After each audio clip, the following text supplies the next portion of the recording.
Hey, it's Ryan Reynolds here from Mint Mobile. Now, I was looking for fun ways to tell you that Mint's offer of unlimited premium wireless for $15 a month is back. So I thought it would be fun if we made $15 bills. But it turns out that's very illegal. So there goes my big idea for the commercial. Give it a try at mintmobile.com/switch. Upfront payment of $45 for 3-month plan, equivalent to $15 per month required. New customer offer for first 3 months only. Speed slow after 35 gigabytes if network's busy. Taxes and fees extra. See mintmobile.com. Make your next move with American Express Business Platinum. Enjoy complimentary access to the American Express Global Lounge Collection. And with a welcome offer of 150,000 points after you spend $20,000 on purchases on the card within your first 3 months of membership, your business can soar to new heights. Terms apply. Learn more at americanexpress.com/business-platinum. Amex Business Platinum. Built for business by American Express. This episode is brought to you by Polestar. There's only one true way to experience the all-electric luxury SUV Polestar 3, and that's to take a test drive. It can go from 0 to 60 in as little as 4.8 seconds with the dynamic handling of a sports car. But to truly understand how it commands the road, you need to be behind the wheel. Up to 350 miles of range, the 3D surround sound system by Bowers & Wilkins. It's all something you have to experience to believe. So book your test drive for Polestar 3 today at polestar.com. If you went on a road trip and you didn't stop for a Big Mac or drop a crispy fry between the car seats or use your McDonald's bag as a placemat, then that wasn't a road trip. It was just a really long drive. Ba-da-ba-ba-ba. At participating McDonald's. Hey business owners, we know you know the importance of maximizing every dollar. With the Delta SkyMiles Reserve Business American Express card, you can make your expenses work just as hard as you. From afternoon coffee runs to stocking office supplies and even team dinners, you can earn miles on all your business expenses. Plus, you can earn 110,000 bonus miles for a limited time through July 16th. The Delta SkyMiles Reserve Business Card. If you travel, you know. Minimum spending requirements and terms apply. Offer ends 7/16/25. Welcome to the HCI family of podcasts. We're your source for personal, professional, and organizational growth and development. We share our own original research, explore industry trends, and interview executives and thought leaders from across the globe. Join us for practitioner-oriented content around all things leadership, HR, talent management, organizational development, and change management. Maximize your personal and organizational potential with the HCI family of podcasts. Elnian Gilbert, welcome to the conversation today. Thank you so much. I'm glad to be here. It is a real pleasure to be with you. You're joining us from Michigan. I'm south of Salt Lake City in Utah. And today we're going to be talking about organizational change generally, and more specifically, vision facilitation within organizations. This is something I really love, and it's a lot of fun to explore and discuss. And beyond just kind of the aspirational vision that I think leaders often have, but like, how do we express that, like create that vision, express that vision, but then really implement that vision, operationalize that vision, right? And put it into practice and embed it and integrate it within the organization. And I think that's really where organizational change comes about, in relation to vision. And so that's what we're going to try to unpack and explore together today. As we get started, I wanted to share Elnian's bio with everybody. Elnian has 13 plus years of experience at Zinger Train and includes multiple businesses and positions, from her start at Zingerman's mail order to logistical experience at ZingTrain. It is this breadth of experience that Elnian brings to her role as a trainer, sharing Zingerman's approach to business through ZingTrain's public training, personalized training, facilitation, and keynotes. And there's a whole lot more I could share about Elnian's background, the business, all these sorts of things, but I'm going to pause there. Elnian, anything you would like to highlight about your background or personal context before we dive on in? Well, I would say, one thing that I think is kind of interesting, I have a business degree. My undergraduate degree is a general business degree, and I had no intention of using it. I was going to go do good in the world and work for nonprofits. And then I realized that for-profit businesses can also do a lot of good. I kind of stumbled into my time at Zingerman's and have really appreciated the fact that I've been able to learn and grow during my role here and actually apply things from my business degree. I have actually been at Zingerman's now. My 18th anniversary was last October. So starting as a temporary seasonal employee, had no intention of Wow. staying. But luckily for me, I found a really great career here at Zingerman's at ZingTrain. Yeah, that's really cool. And in this day and age, it's kind of rare for Hmm. people to spend so much time at one company and to kind of move up the ranks. That Hmm. was very common in previous generations. Yeah. But nowadays, people are moving, every couple of years, it seems like they're moving from one organization to another. And in some cases, it's almost expected, Hmm. of someone to move and shift and hop from one organization to another. So I think that's kind of cool, both from your end and from the organization's end, like Hmm. that kind of mutual commitment, that mutual loyalty, and opportunity for Yeah. growth and development. Yeah, it's a rarity. It's kind Yeah. of a beautiful thing. I wish we could see more of that, I guess, in the modern world. Distance isn't the problem. Misunderstanding is. Phrase helps global teams speak the same language, literally. With Phrase, you get clarity, connection, and content that adapts to your audience automatically. Our AI-powered platform helps your brand sound human in every market, so no one feels lost in translation. Reconnect at phrase.com/Spotify. That's phrase.com/Spotify.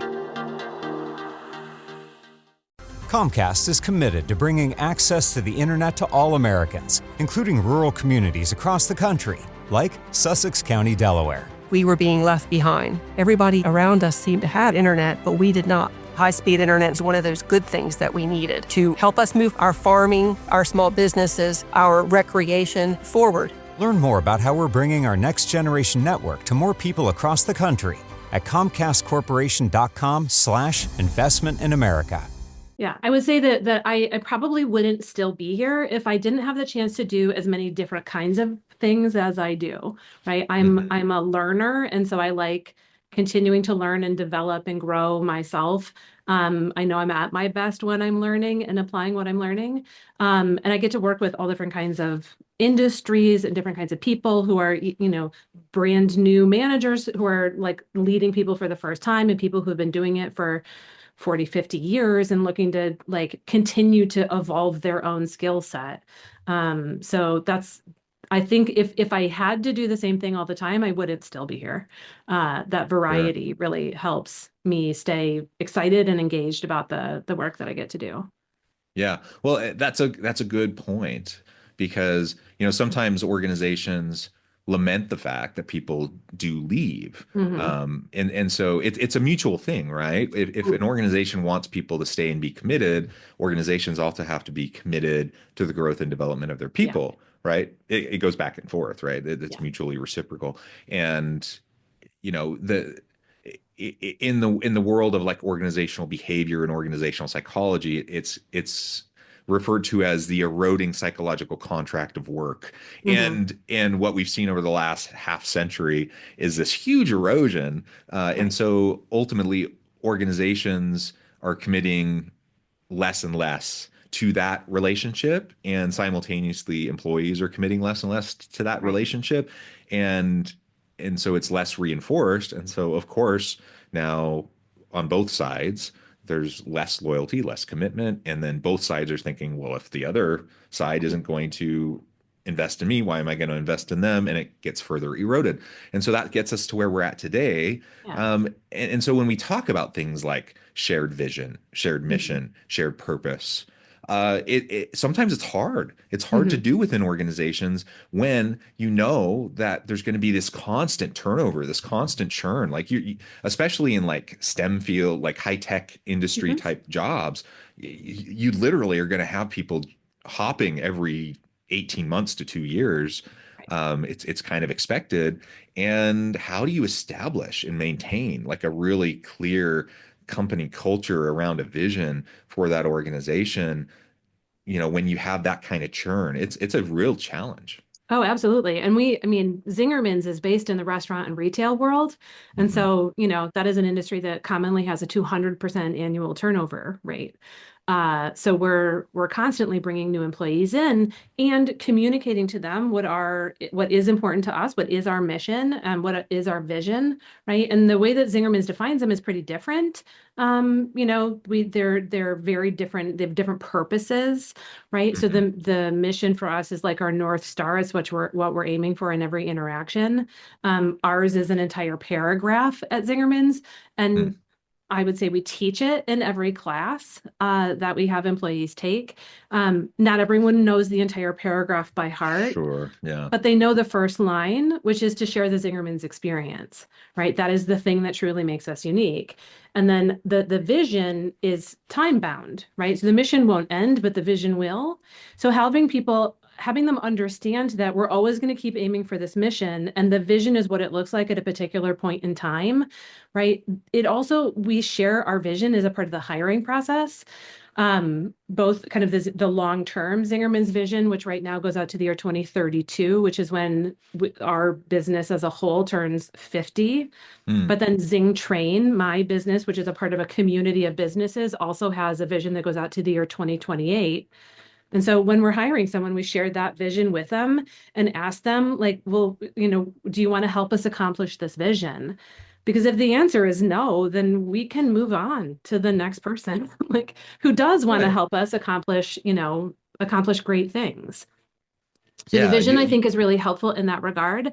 I also think that you brought up a great point about the alignment. So we expect folks to have a vision for themselves, their own professional lives. And if that isn't in alignment with our company vision, we still want them to be successful, and we can help them find opportunities, whether they're at our business or not, right? If someone has a desire, we've actually had 2 people leave ZingTrain because they wanted to learn how to teach yoga, which is great, but we aren't in that business. So good luck, and please help us do what we need to do to set the next person up for great success in this position. And it's very amicable, and it's kind of more of a parting of the ways than someone kind of letting you down because they don't want to help you accomplish your vision anymore. Yeah, because the worst thing is when it's amicable, that's wonderful, right? You still don't like to lose good people. It can still be painful. There's still, turnover costs and that kind of stuff. It's still not a great thing. It's still not comfortable per se. But if it's a mutually understood, amicable thing where it's developmental, and you just know that they need something different, and ultimately it's better for you in the long run, to be able to understand that earlier rather than later, so that you can try to find better alignment rather than have someone in the position that's kind of going through the motions. They would rather be doing, having that yoga studio. They would, they're not feeling fulfilled. They're not feeling, excited about the work that they're doing. And you can go find someone who will be, and then your employee who would rather be doing yoga, rather be running that yoga studio or whatever, they can go find their purpose, in another place. And it's a better win-win for everyone, right? Absolutely. And I know it sometimes doesn't feel that way. Like it can feel harsh, when you're saying we might part ways. And sometimes it is done harshly. And don't get me wrong, I don't want to be minimizing of that. And sometimes it's not done well, and sometimes it's done harshly, and sometimes it's painful. But it can be done well. It can be done in a human way, where it's amicable, and it's positive, and it's developmental. And so I appreciate you saying that. I also appreciate how you just talked about how the vision is embedded throughout the process, like from the hiring, from the recruitment stage, the hiring stage, when you're interviewing people, they come in, you're doing onboarding, you're doing training. It's it's connected to everything that you're doing, so that, they may not have it memorized, but that's less important, right? Whether they actually can spout it off, verbatim, that's less important than whether it's kind of ingrained into they understand really what it is in terms of who they are and how they show up to work, right? And that's what I'm hearing you describe. Yeah. Yeah, the vision, I mean, and the fact that we have multiple visions going on at any one given time, right? I mean, we really use visioning a lot as a tool. So we have of course, our big long-term organizational vision for the Zingerman's community of businesses as a whole. Then we have a vision for ZingTrain, which is more specific to the work that we do, and kind of business training. And then we use visions for, I mean, frankly, we sometimes use them in the hiring process, right? What does it look like when on the other side of this and we found someone who's going to be a great addition to the team? When we do change, vision is a huge part of our change process. What does it look like once the change has been made successfully? It becomes easier to kind of sell those ideas to people you want to get on board with your change when you can clearly lay out, like, well, here's why I think we should make this change, and here's what I think it could look like on the other side. Yeah, visioning has been a really productive tool. I learned it here. It's one of my favorite things that I get to teach and facilitate. I've used visioning personally on a couple of different levels, as well as professionally. So it's I think one of the most interesting things that we do, and the fact that we at ZingTrain get to help other organizations create their visions is always really exciting and energizing and generative work. Yeah. Oh, generative. I love that word. Maybe we can unpack that here in a minute. Let's talk more about the facilitation piece. Can you describe what that looks like? Because the collaborative, facilitative, creating buy-in to the vision, that's not something that's always easy to do. No.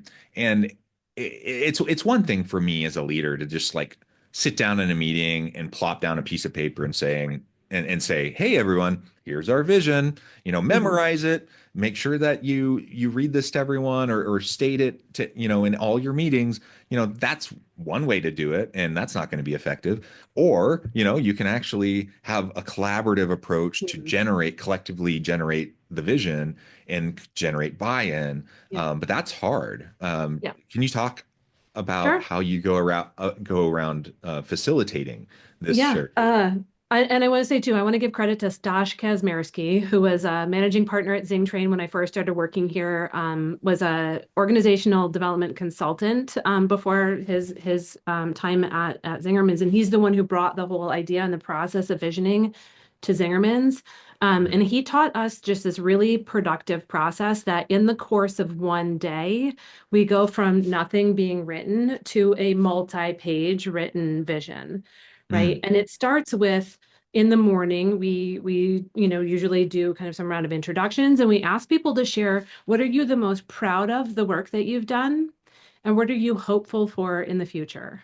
Right. So it gets people kind of like, let's bask for a moment in existing success, because we're not starting from ground zero here. Right. We're starting from a successful place. And then what do you really want? What are you hopeful for in the organization or company's future?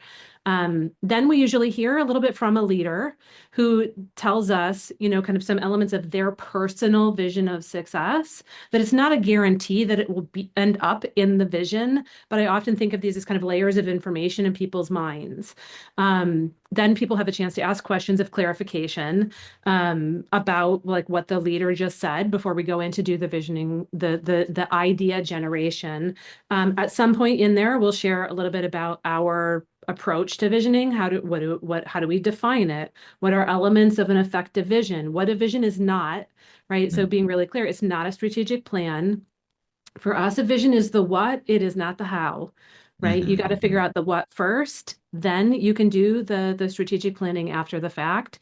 And that can be really hard for some industries that we work with who are very like detail oriented. And they're like, but hold on. It's like, nope, I'm really sorry. I know this is going to be uncomfortable, but I want you to focus on what you want to have happen, not whether or not you can do it or how you're going to make it happen.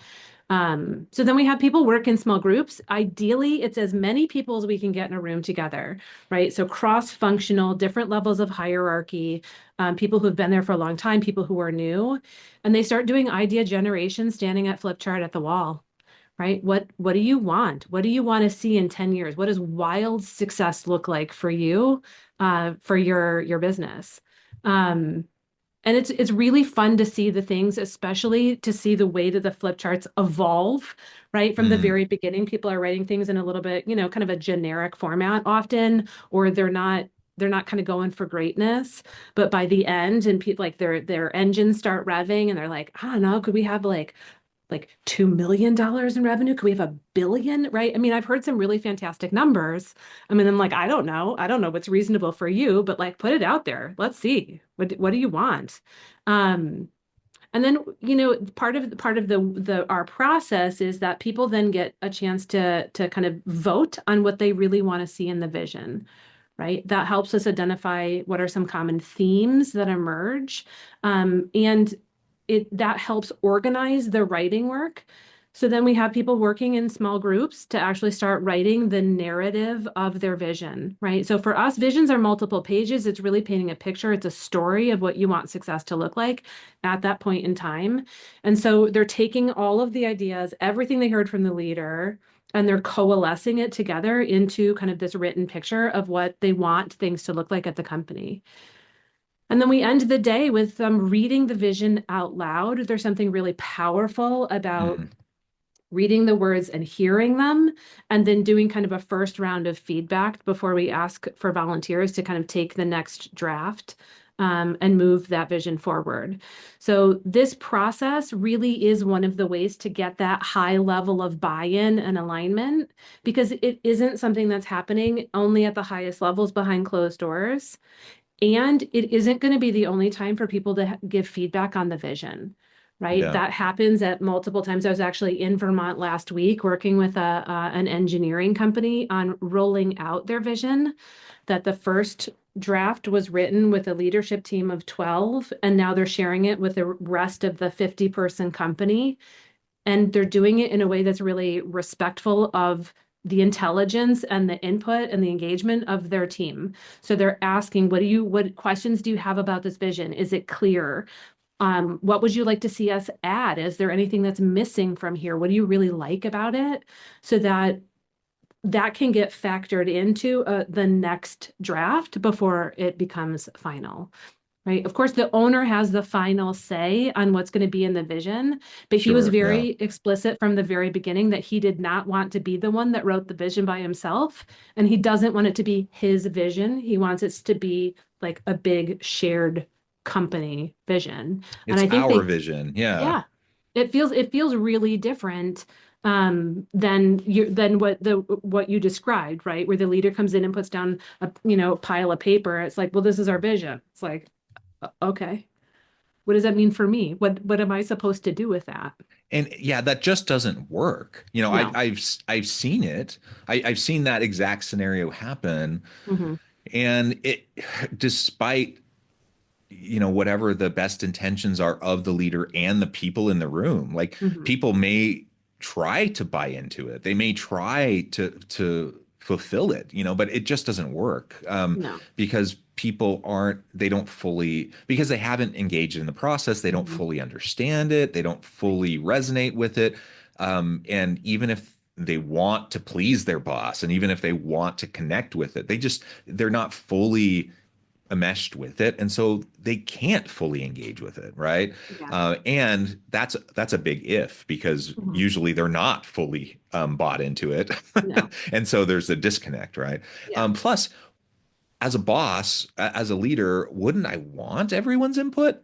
Right. Do I think I have all the answers? Do I Right. think I know, what's best for the whole organization? Yeah. I'm not on the front lines. I'm not interfacing with all the customers or with all the products. Hmm.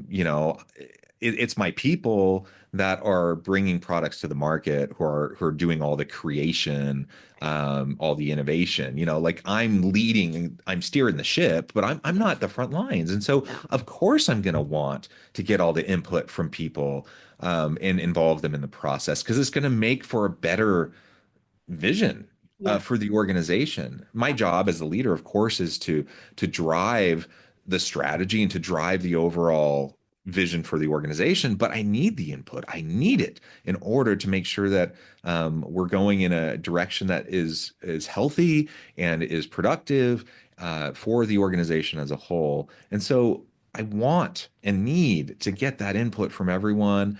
And it's, as you mentioned, and as I've said, it's just going to engage them in the process. They're going to buy into it more. They're going to believe in it more. They're going to just understand it better. Because the other thing I was going to mention is even if people buy in, like even if, there's kind of a from on high dissemination and people buy into it and they want to do it, the communication factor Right. often gets in the way and people just don't end up understanding, or they just really don't get how it connects with what they're doing. And so that gap of like communication and understanding is something that can be overcome in part just by involving people in the process, involving people in the iterations of how it's developed and letting them be part of crafting what you're creating. It's a powerful process to involve people in. And I would say too that Go ahead. sometimes some of the best ideas come from people that you wouldn't expect, right? Really innovative ideas, or kind of growth potential that the leader isn't necessarily seeing. I would also say that it's one of the reasons why having the kind of the view from the leader section at the beginning is really important, because often the leader has knowledge and information that other people don't see that perspective. So being able to share it before we get into the visioning process means that people are more informed as they're doing the work. And then Stosh would often talk about kind of harnessing the wisdom of the group, that no one person has all the best ideas, that when we work collectively, we work productively. I would also say too that the one of the things that I've seen over and over again is how you ask for feedback makes a difference with visioning. Right? If you just hand a vision to someone and you're like, well, what do you think? They're like, I mean, it's great. I don't know. Like, Right. or they give you like really detailed, pointed objections to things. And like, that's not what I was asking for. Thank you. So we really, I mean, asking for feedback in a productive manner makes a difference here too, right? So for when people know that it's actually going to be considered, that I'm not just giving it lip service when I ask for your feedback, I'm going to consider it for next drafts. Whether I incorporate everything you tell me or not, I'm going to repeat back to you. Here's what I heard, and here's what we included in the vision. Here's what we're not going to include, or at least not now, and here's why. Right? Because then people don't feel like they're just, kind of screaming into a void, that like, you asked me for feedback, but what are you actually doing with it? They know that there was thoughtful consideration of their feedback, and there may be reasons why something isn't a good opportunity right now, but could be down the road. And it's not never, it's more not right now. So that feedback and iteration of the vision is also, I think, an important part of the process. Absolutely. And you raise an excellent point, and the reason why why you have to even raise it is because we all know that that's usually not what happens. Right. Yeah. Most of the time, and again, regardless of intention, like I do believe that probably most of the time when leaders ask for feedback, they probably intend to actually listen. But the reality is, because they're busy, because their attention gets pulled in different directions, for one reason or another, they don't end up really utilizing it or implementing it, right? And they certainly don't end up doing what you described, where they take it and then if they do implement it, they don't end up communicating back to the people who gave them the feedback how they used it, what they used, if they didn't use it, why they didn't use it, etc. And so regardless of intention, and sometimes there are bad intentions, but let's assume good intention. Regardless of good intention, a lot of times that process just doesn't happen. And so being more deliberate and intentional, and just remembering, like, it's really, really important to establish that trust and to establish that culture of shared involvement. Because if I ask for that input this time and I don't do that, the next time I ask for that input, it's not going to happen because people just don't trust anymore. I've lost that opportunity. Like I've eroded that trust, and it's going to be harder for me to win it back the next time. So it's definitely worth putting the effort in this time to make sure that I've laid, the track for future opportunities. Or to own it if you haven't done it in the past. Just own it. To say, I'm really sorry. I didn't ask for this in a productive manner. I'm going to ask for this feedback and I'm really going to consider it. And then kind of doing those things. I think, I mean, when we talk about the feedback component of it, there are times when leaders have communicated over time what kind of feedback they want, like only praise, please, right? Or I mean, so they train their staff on the appropriate response for the feedback. And there is an amount of vulnerability that goes along with kind of visioning and stating, what do you really want? What does success mean for you? Because there's a lot of pressures in our society and in the business world to meet certain kind of like standards of business success, that if I say that 10% growth every year is not what success means for me personally, right? Like, does it make me an outlier? And now I'm not going to be in alignment with the vision, right? So getting rid of some of that judgment and being clear on what your definition of success is, and being able to state that with your team. And as part of the role of a vision is to communicate what our priorities are, what is important to us, where do we want to invest our time and energy. Yeah, absolutely. Well, this has just been a fascinating, super fun conversation. I know at the time it's just flown by. I need to let you go and get on with your busy day. But before we wrap things up for today, I wanted to give you a chance to share with the audience how they can connect with you, find out more about your work, your team, and then give us the final word on the topic for today. Yeah, I would say so. ZingTrain.com, ZingTrain.com. We have a variety of in-person 2-day seminars here in Ann Arbor, including one 2-day visioning seminar, where you get the chance to actually write your vision and get feedback from people who don't have skin in the game on whether your vision is reasonable or not. I would highly encourage people to check that out. We have a variety of free resources on ZingTrain.com as well. We have been in business for over 30 years, so have a lot of kind of like thoughts and ideas about visioning and a number of other topics related to business. And I would just leave people with the idea that you can write visions for just about anything. If you're feeling worried or stressed about something, take 10 or 15 minutes to think about what do I want things to look like on the other side of this? How do I want to feel? How do I want to impact others? Right? And that I have never regretted doing that ever, when I have invested that short amount of time in writing out longhand, usually, because there's kind of a good connection between your mind and your what comes out in your writing. What do you really want? Yeah. Oh, I love it. Thank you so much. It has just been a real pleasure. I encourage the audience to reach out, get connected, find out how Elnian can help you reach out. And as always, I hope everyone can stay healthy and safe, find meaning and purpose at work each and every day. And I hope you all have a great week.